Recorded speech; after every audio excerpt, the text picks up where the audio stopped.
4వ అధ్యాయము మత్తయి 4:19 మత్తయి సువార్త 4:19 ఏమని?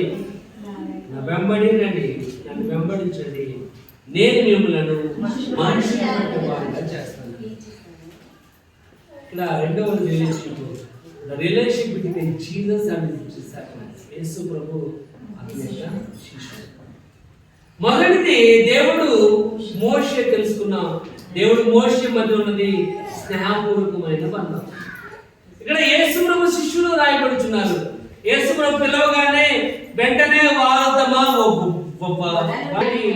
అందుకని ఎప్పుడైతే యేసు ప్రభు పిలవగానే వెంటనే యేసు ప్రభు దగ్గరికి వెళ్ళిపోయారు, వెంబడించారు వాళ్ళు. ఒకసారి చూడండి, యోహాను సువార్త 15వ అధ్యాయము. మీరు నన్ను ఏర్పరచుకున్నారు. మనము దేవుడిని ఏర్పరచుకోలేదు, దేవుడే మనల్ని ఏర్పాటు చేసుకున్నాడు. మనము దేవుడిని స్తుతించవలసిన వారు ఉన్నాము. అందుకే యేసు ప్రభు తన శిష్యుని పిలిచాడు, నన్ను వెంబడించాడు, నేను మనుషుల గురించి ఆలోచించాను. ఒకసారి చూడండి, అదే అధ్యాయము 15వ వచనం. దాసుడు తన యజమాని చేసేదాన్ని తెలుసుకోలేడు. యజమానికి మనసులో ఏముందో తెలుసుకోలేడు దాసుడు.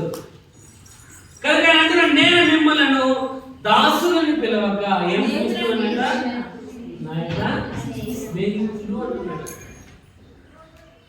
దాసులను పిలవట్లేదు నేను మిమ్మల్ని, ఎందుకంటే దాసుడు యొక్క యజమాని యొక్క హృదయాన్ని తెలుసుకోలేడు,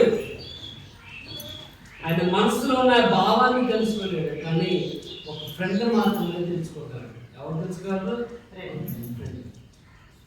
దేవుడు ఏమంటున్నాడు? ఫ్రెండ్ అని. యేసు కూడా అంటున్నాడు ఫ్రెండ్. అంటే నీ బంధము స్థిరపడాలి దేవునిలో, నీ బంధము శక్తివంతముగా విలువగలిగినది పొందాలి అంటే ఫ్రెండ్షిప్ అనేది చాలా ఫ్రెండ్షిప్ అనేది చెప్పడం ఫ్రెండ్షిప్ అనేది మీ అందరికీ